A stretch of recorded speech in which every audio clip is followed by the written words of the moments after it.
ضلع بہاول نگر کے عظیم روحانی علمی بزرگ سید فیاض الحسن تنویر رحمت اللہ علیہ کا سالانہ عرس مبارک عقیدت و احترام سے منایا گیا۔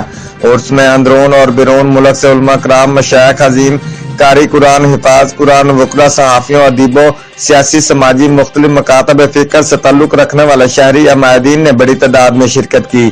معروف نعت خواں عمران قادری صاحبزادہ ارسلان نوری نے بارگاہ نبی کریم صلی اللہ علیہ وآلہ وسلم میں ہدیہ نعت کا نذرانہ پیش کیا۔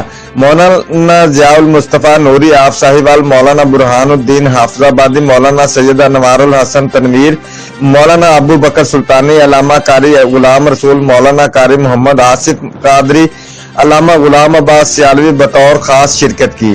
علماء کرام نے اسلام کے سنہری اصول، اخوت، محبت، بھائی چارے، برداشت کا درس دیا۔ سجادہ نشین عالمی مبلغ اسلام پیر سید احمد کمال شاہ نے ملکی ترقی استحکام کے لیے دعا کرائی۔ بعد ازاں وسیع لنگر تقسیم کیا گیا۔ اس موقع پر سیکورٹی کے سخت انتظامات تھے۔ رپورٹ اللہ رکھا بابر، تحصیل reporter, Jio express news, Harwan آباد۔